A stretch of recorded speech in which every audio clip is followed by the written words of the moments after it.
ಮಹಾದೇವಿ ಅಮ್ಮ ಶ್ರೀ ಚಕ್ರವಾಸಿನಿ. ಕಳೆದ 3 ದಿನಗಳಿಂದ ಅಮ್ಮನವರು ನನ್ನ ಕನಸಿನಲ್ಲಿ ಕಾಣಿಸ್ಕೊಳ್ತಾ ಇದ್ದಾರೆ. ನಮ್ಮನೆ ವಿಚಾರವಾಗಿ? ಹೌದು ರಾಜಲಕ್ಷ್ಮಿಯವರೇ, ಯಾವುದೇ ಕಾರಣಕ್ಕೂ ಚಾಚಿ ಸಂಬಂಧನ ಚಕ್ರಾಪುರಿ ಬಿಟ್ಟು ಬೇರೆ ಎಲ್ಲೂ ಬೆಳೆಸಬಾರ್ದು.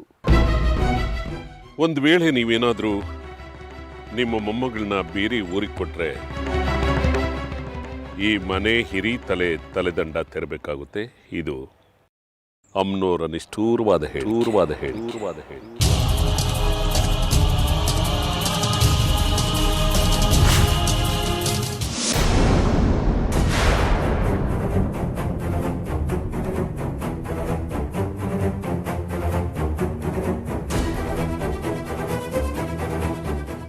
ಹೌದು, ಚಾಚಿ ಇಲ್ಲಿ ಕಾಣಿಸ್ತಾನೆ ಇಲ್ವಲ್ಲ?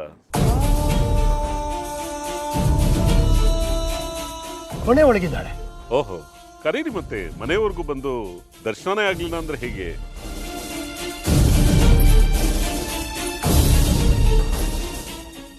ಜಾಜಿ, ಮಗು ಜಾಜಿ.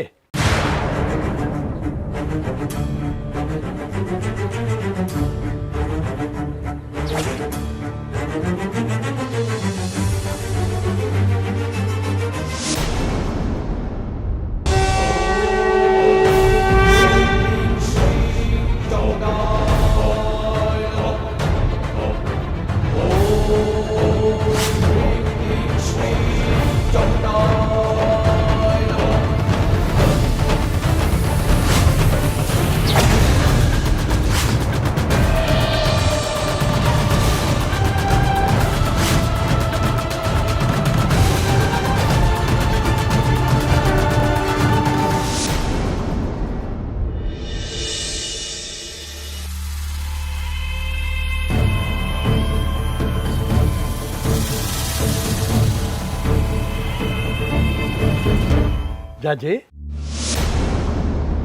ಬಾಮ್ಮ, ಶಾಸ್ತ್ರಿಗಳು ಬಂದಿದ್ದಾರೆ. ನಮಸ್ಕಾರ ಮಾಡಿ ಆಶೀರ್ವಾದ ತಗೋ. ಇರ್ಲಿ, ಪರವಾಗಿಲ್ಲ, ಬರೋ ಅಗತ್ಯ ಇಲ್ಲ.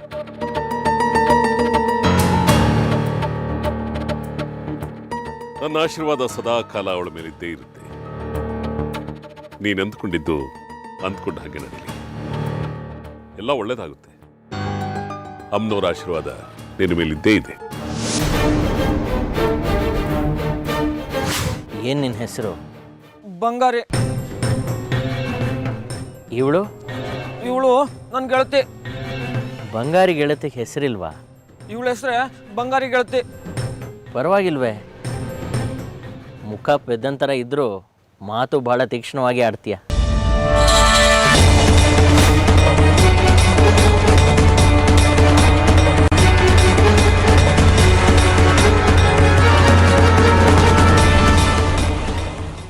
ಸರಿ ಶಂಕರ್ ಶಾಸ್ತ್ರಿಗಳೇ, ನಾವಿನ್ನು ಹೊರಡ್ತೀವಿ.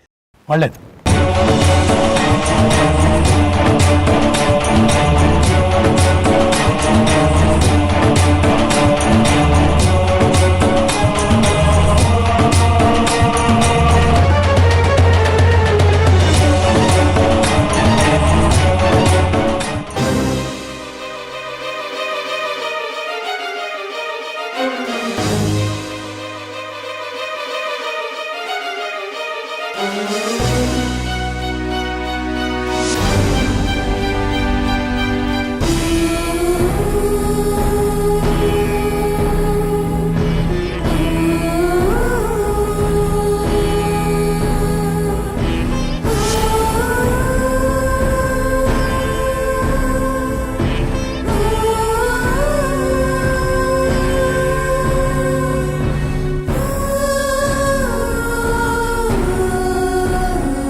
ಅಯ್ಯೋ ಪೆದ್ದ, ನಾನೇ ಹೇಳ್ತೀನಿ ಕೇಳು. ಒಂದ್ ಹುಡ್ಗ ಒಂದ್ ಹುಡ್ಗಿನ ಇಷ್ಟಪಟ್ರೆ ಅದಕ್ಕೆ ಪ್ರೀತಿ ಅಂತ ಅರ್ಥ. ಯಾವತ್ತಿದ್ರು ನಿನಗೆ ಟವಲ್ ಕೊಡೋದು ನಾನೇ. ತಗೋ.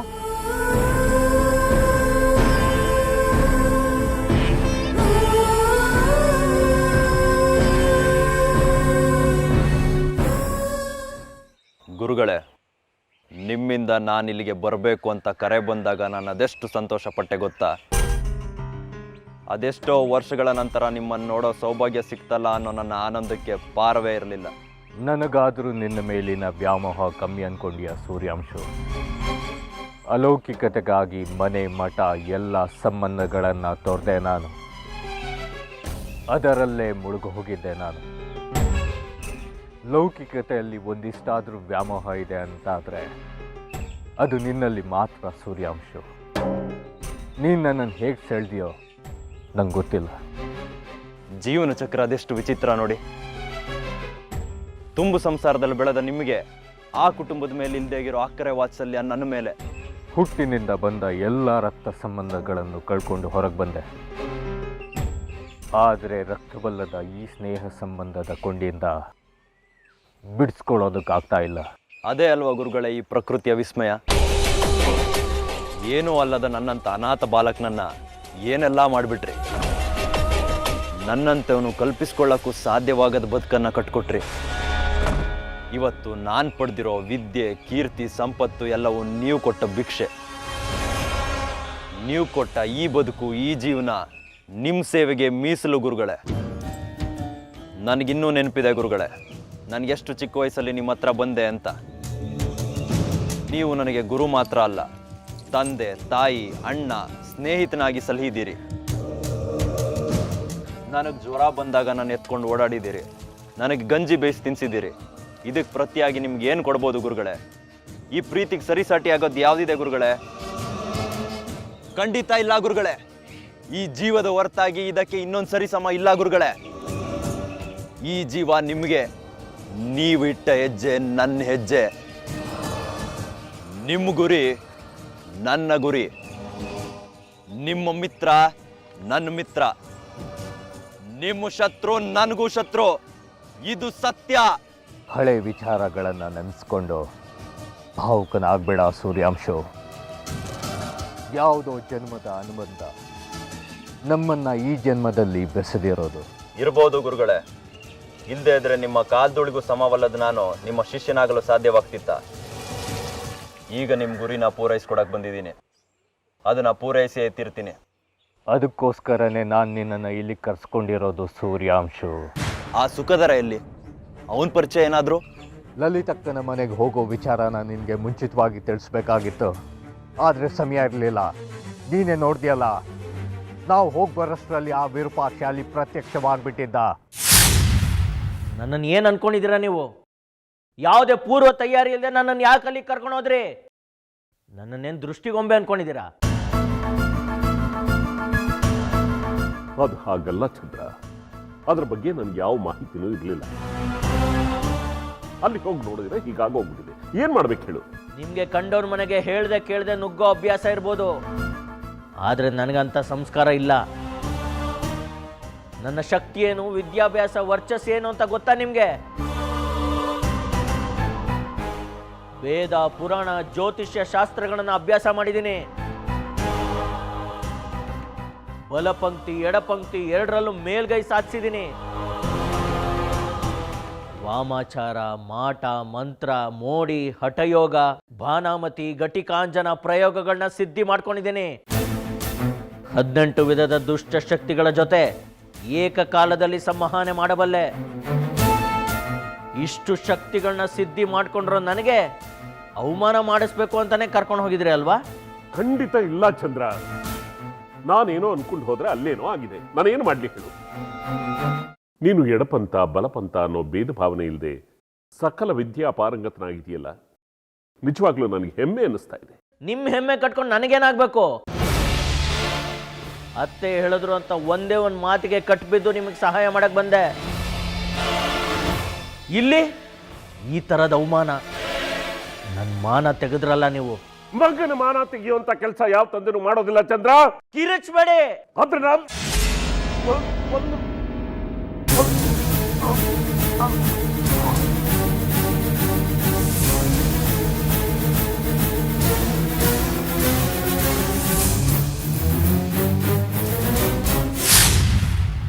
ಇರಲಿ, ಆ ಸುಖದರನ್ ವಿಚಾರ ಹೇಳ್ತೀನಿ. ಆ ಸುಖದರ ಶಂಕರ ಶಾಸ್ತ್ರಿಗಳ ಬಾಲ್ಯ ಸ್ನೇಹಿತ, ನಾರಾಯಣ ಶಾಸ್ತ್ರಿಗಳ ಮಗ. ಈಗ ನಾರಾಯಣ ಶಾಸ್ತ್ರಿಗಳು ಜೀವಂತವಾಗಿಲ್ಲ, ವಯೋಸಹಜವಾಗಿ ಕಾಲಗರ್ಭ ಸೇರಿದ್ದಾರೆ. ಆದರೆ ಇವ್ರು ಯಾರು ಅವರ ಮಗನ್ನ ನೋಡಿಲ್ಲ, ಅಂದ್ರೆ ಆ ಸುಖದರನ್ನ ನೋಡಿಲ್ಲ. ಹಾಗಾಗಿ ಅವನ ಹೆಸರಲ್ಲಿ ನಿನ್ನನ್ನು ಅಲ್ಲಿ ಕಳಿಸೋ ಯೋಜನೆನ ನಾನು ಹಾಕಿದ್ದು. ನನ್ನ ಯೋಜನೆ ಸಫಲ ಆಯಿತು. ಅವರೆಲ್ಲರೂ ನೀನೇ ಸುಖದರ ಅಂತ ನಂಬಿ ಮದುವೆನ ನಿಶ್ಚಯಿಸಿದ್ರು. ಇದು ನಮ್ಮ ಮೊದಲ ಗೆಲುವು ಗುರುಗಳೇ. ಸೂರ್ಯಾಂಶು, ಬರೋ ಹುಣ್ಣಿಮೆ ಒಳಗೆ ನಿನ್ನ ಮತ್ತು ಜಾಜಿಯ ಮದುವೆ. ಅದಾದ ನಂತರ 9ನೆಯ ತಿಂಗಳಿಗೆ ನಿನ್ನ ಮಗುವಾಗಿ ಶ್ರೀಚಕ್ರ ಸ್ವರೂಪಿ ಮಗುವಿನ ಜನನ.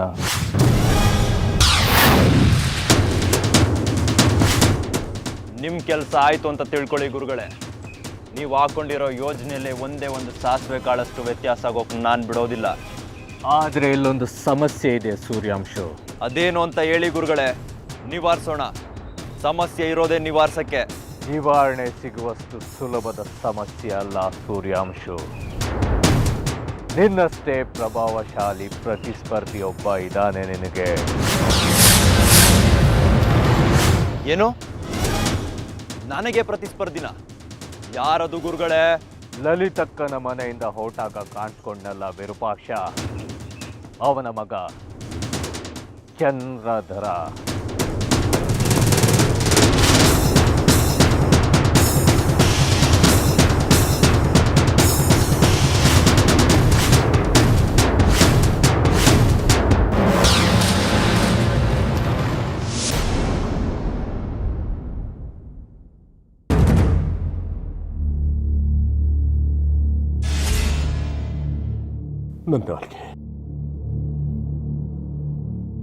ನನ್ನ ನಾಲ್ಗೆ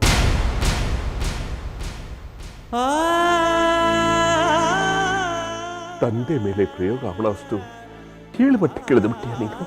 ಕೀಳ್ಮಟ್ಟದ ಜನರ ಜೊತೆ ಕೀಳಾಗಿ ನಡ್ಕೊಳಕ್ಕೆ ಬರೋದು ನನಗೆ. ನನ್ನ ಶಕ್ತಿ ಏನು ಅಂತ ಗೊತ್ತಾಯ್ತಲ್ಲ, ಇನ್ನೊಂದ್ಸಲ ಧ್ವನಿ ಏರಿಸಿ ಮಾತಾಡಬಾರ್ದು ನನ್ನ ಮುಂದೆ. ಈಗ ತಾತ್ಕಾಲಿಕವಾಗಿ ನಾಲ್ಗೆ ನಿಲ್ಲಿಸಿದ್ದೆ, ಮಾತಿಗೆ ತಪ್ಪಿದ್ರೆ ಶಾಶ್ವತವಾಗಿ ನಾಲ್ಗೆ ಇಲ್ದಿರೋ ಥರ ಮಾಡ್ತೀನಿ. ಬೇಡ ಚಂದ್ರ, ಇಷ್ಟೊಂದು ಬೆಂಕಿ ಕಾರಬೇಡ ತಂದೆ ಮೇಲೆ. ನಿನಗೆ ಅವಮಾನ ಮಾಡಬೇಕು ಅನ್ನೋ ಉದ್ದೇಶ ಖಂಡಿತ ನನ್ನಲ್ಲಿಲ್ಲ. ನಮಗಿಂತ ಮುಂಚೆನೆ ಜಾತಿ ನೋಡೋದಕ್ಕೆ ಯಾರೋ ಬಂದು ಹೋಗಿದ್ದಾರೆ ಅನ್ನೋದು ಕೂಡ ನನಗೆ ಗೊತ್ತಿರಲಿಲ್ಲ. ಇದನ್ನೆಲ್ಲ ನೋಡ್ತಾ ಇದ್ರೆ ಇದೆಲ್ಲ ಖಡ್ಕಿ ಷಡ್ಯಂತ್ರ ಅನ್ನಿಸ್ತಾ ಇದೆ. ಇಷ್ಟೊಂದು ಅವಸರವಾಗಿ ಬಂದು ಹೋಗಿದ್ದಾರೆ ಅಂತ ಅಂದ್ರೆ ಇದು ಖಡ್ಕಿದೆ ಹುನ್ನಾರ. ಇಲ್ಲದೆ ಇದ್ರೆ ಇಷ್ಟೊಂದು ಆತುರವಾಗಿ ಮದುವೆ ಮಾಡುವಂಥ ಪ್ರಯತ್ನ ಯಾರು ಮಾಡ್ತಾ ಇರಲಿಲ್ಲ.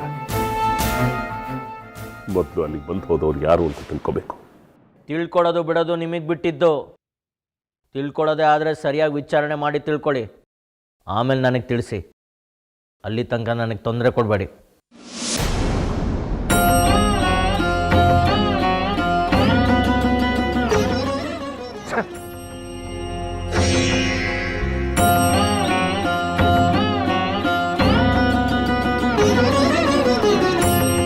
ವೈಚಿ,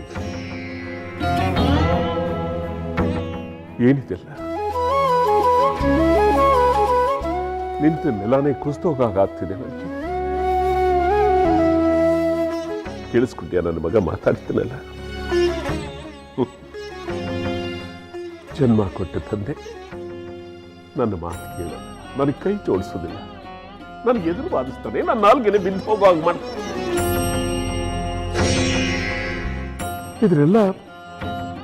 ಇದನ್ನೆಲ್ಲ ಸಹಿಸ್ಕೊಂಡು ಹೇಗಿರ್ಲಿ ವೈಜಯಂತಿ? ಯಾವ ಸುಖಕ್ಕೋಸ್ಕರ ಈ ಮಕ್ಕಳು ಮರಿಯಿಲ್ಲ?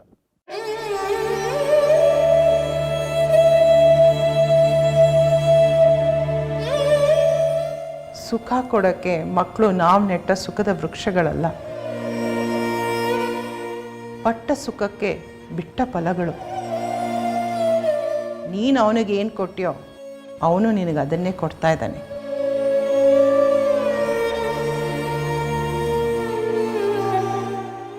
ಸುಖಕ್ಕೆ ಪ್ರತಿಯಾಗಿ ದುಃಖನೇ ಸಿಗೋದು. ಹೇಳಿ ಕೇಳಿ ನೀವಿಬ್ರು ಒಂದೇ ನಕ್ಷತ್ರ, ಒಬ್ರು ಮಾತು ಇನ್ನೊಬ್ರಿಗಾಗೋದಿಲ್ಲ. ನೀನು ಸೇರು ಅಂದರೆ ಅವನು ಸವಾ ಸೇರು ಅಂತ ನಿಂತ್ಕೋತಾನೆ. ಹೋಗ್ಲಿ ಬಿಡು, ನಾನಿದ್ದೀನಲ್ಲ, ಎಲ್ಲ ಸಂಭಾಳಿಸ್ತೀನಿ. ನೀನು ದುಃಖ ಪಡಬೇಡ. ಗೊತ್ತು ನನಗೆ, ನಿನ್ನನ್ನು ಕಂಡ್ರೆ ಅವನಿಗೆ ಪ್ರೀತಿ ಮಾತ್ರ ಅಲ್ಲ, ಭಕ್ತಿನೇ ಇದೆ. ಯಾಕೆಂದ್ರೆ ನಿನ್ನ ಕೈ ತುತ್ತು ತಿಂದು ಬೆಳೆದವನು ನಿನ್ನ ಮಾತನ್ನ ಕೇಳಕ್ಕೆ ಕೇಳ್ತಾನೆ. ಆದ್ರೆ ನನ್ನ ಮಾತು ಕೇಳುತ್ತಿಲ್ಲ. ವೈಜಯಂತಿ, ಜಾಜಿ ಹೊಟ್ಟೆನಲ್ಲಿ ಶ್ರೀಚಕ್ರ ಸ್ವರೂಪಿ ಮಗು ಹುಟ್ಟೋದು ಖಚಿತ. ಅದು ಈ ಮನೆಯಲ್ಲೇ ಹುಟ್ಟಬೇಕು, ನನ್ನ ಮೊಮ್ಮಗುವಾಗಿ ಹುಟ್ಟಬೇಕು. ಅದಕ್ಕೆ ಚಂದ್ರನ ಸಹಾಯ ಬೇಕೇ ಬೇಕು. ಈ ಕಾತ್ರ ಮಾಡಿ ಅವನನ್ನು ಹೋಗಿಸ್ಬಿಡ. ಇದೊಂದು ಉಪಕಾರ ಮಾಡ್ತಾ ಇಲ್ಲ. ಆ ವಿಷಯ ನನಗೆ ಬಿಡು. ಈಗಲ್ಲೇನಾಯ್ತು? ಅವ್ರು ಒಪ್ಪಿದ್ರ ಚಂದ್ರನ ಜೊತೆ ಮದುವೆಗೆ? ಒಪ್ಪದೆ ಏನು ಮಾಡ್ತಾರೆ? ಅದಕ್ಕೆ ಬೇಕಾದ ವ್ಯವಸ್ಥೆ ಮಾಡಿ ಬಂದಿದ್ದೀನಿ. ಅವರೇ ಬಂದು, ಶಾಸ್ತ್ರಿಗಳೇ, ನಮ್ಮ ಮಗಳನ್ನ ನಿಮ್ಮನೆ ಸೊಸೆ ಮಾಡ್ಕೊಳ್ಳಿ ಅಂತ ಹೇಳಬೇಕು. ಹಾಗೆ ಮಾಡಿದ್ದೀನಿ.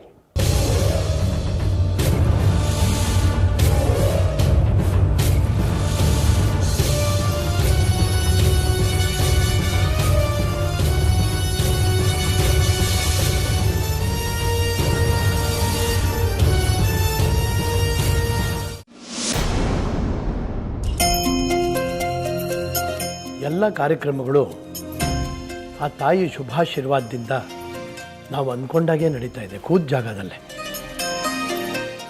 ಗಂಡಿನ ಕಡೆಯವರು ಸಜ್ಜನರು, ಸರಳರು. ಜಾಜಿಯ ಅದೃಷ್ಟವಂತಲು, ಒಳ್ಳೆ ಸಂಬಂಧನೇ ಸಿಕ್ಕಿದೆ ನಮಗೆ. ಅವ್ರಿಗೆ ನಾವು ಪರಸ್ಪರ ಒಪ್ಪಿಗೆ ಆಗಿದೆ. ಮುಂದಿನ ಹುಣ್ಣಿಮೆ ಒಳಗಡೆ ಸುಸೂತ್ರವಾಗಿ ಮದುವೆ ಕೆಲಸಗಳೆಲ್ಲ ಮುಗಿದೋಗ್ಬಿಟ್ರೆ ಜಾಜಿ ಜೀವನಕ್ಕೆ ಒಂದು ನೆಲೆ ಸಿಕ್ಕದಾಗತ್ತೆ. ಹಾಗೆ ಆ ತಾಯಿ ತ್ರಿಪುರ ಸುಂದರಿ ಸಂಕಲ್ಪನೂ ನೆರವೇರಿದಾಗತ್ತೆ. ಅಷ್ಟಾಗ್ಬಿಟ್ರೆ ಸಾಕು. ಎಲ್ಲ ನೀವು ಅನ್ಕೊಂಡ ಹಾಗೆ ಆಗತ್ತೆ ಬಿಡಿ ಮಾವಯ್ಯ. ನೀವೇನೇ ಮಾಡಿದ್ರು ಆ ಜಾಜಿ ಒಳ್ಳೇದಕ್ಕೆ.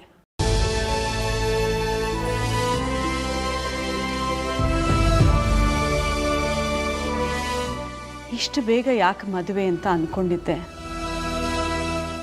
ಆದರೆ ಈಗ ಹಾಗೆ ಅನ್ನಿಸ್ತಾ ಇಲ್ಲ. ಇವತ್ತಲ್ಲ ನಾಳೆ ಅವಳು ಮದುವೆಯಾಗಿ ಹೋಗಲೇಬೇಕು. ಆ ಮದುವೆ ಇವತ್ತೇ ಆದರೆ ಏನೀಗ ಅನ್ನಿಸ್ತಾ ಇದೆ. ಅದರಲ್ಲೂ ಸುಖದರನ್ನು ನೋಡಿದ ಮೇಲಂತೂ ಮನಸ್ಸಿಗೆ ಬಹಳ ತೃಪ್ತಿಯಾಗಿದೆ.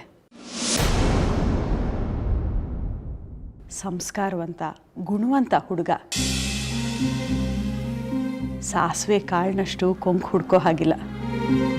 ನಮ್ಮ ಜಾಜಿ ತುಂಬ ಪುಣ್ಯ ಮಾಡಿದ್ಲು ಇಂಥ ಹುಡುಗನ ಕೈ ಹಿಡಿಯೋದಕ್ಕೆ. ಪುಣ್ಯ ಜಾಜಿದ್ ಮಾತ್ರ ಅಲ್ಲಮ್ಮ, ಅಂಥ ಹುಡುಗನಿಗೆ ನೀವು ಗಂಡ ಹೆಂಡತಿ ಧಾರೆ ಎರೆದು ಕೊಡ್ತೀರಲ್ಲ ನಿಮ್ಮ ಮಗಳನ್ನ, ನೀವು ಪುಣ್ಯವಂತರೆ. ನಿಮ್ಮ ಪುಣ್ಯದ ಫಲಾನೇ ಜಾಜಿಗೆ ಇಂಥ ವರ ಸಿಕ್ಕಿರೋದು. ನೀನು ತಡ ಮಾಡೋದು ಬೇಡ, ಮದುವೆ ಕೆಲಸಗಳನ್ನ ತ್ವರಿತವಾಗಿ ನೆರವೇರಿಸಿ. ಆದಷ್ಟು ಬೇಗ ಒಂದು ಮುಹೂರ್ತ ನೋಡಿ ಮದುವೆ ದಿನಾನ ನಿಶ್ಚಯ ಮಾಡಿ ಬೀಗರು ತಿಳಿಸ್ಬಿಡ್ತೀನಿ. ಮುಂಚೆನೇ ತಿಳಿಸಿದ್ರೆ ಮದುವೆ ಕೆಲಸ ಮಾಡ್ಕೊಳ್ಳೋಕ್ಕೆ ಅವ್ರಿಗೂ ಅನುಕೂಲ ಆಗುತ್ತೆ ಅಲ್ವಾ. ಅದಕ್ಕೆ ಇವತ್ತೇ ಒಂದು ಒಳ್ಳೆ ಮುಹೂರ್ತ ನೋಡಿ ಮದುವೆ ದಿನ ನಿಶ್ಚಯ ಮಾಡಿಬಿಡ್ತೀನಿ. ಶೇಖರಿಗೂ ಒಂದು ಮಾತು ಹೇಳ್ಬಿಡು ಲಲಿತಾ. ಸರಿ ಮಾವ.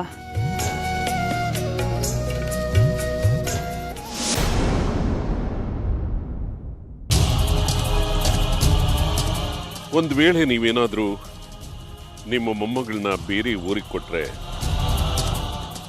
ಈ ಮನೆ ಹಿರಿ ತಲೆದಂಡ ತೆರಬೇಕಾಗುತ್ತೆ. ಇದು ಅಮ್ನೋರ ನಿಷ್ಠೂರವಾದ ಹೇಳಿ.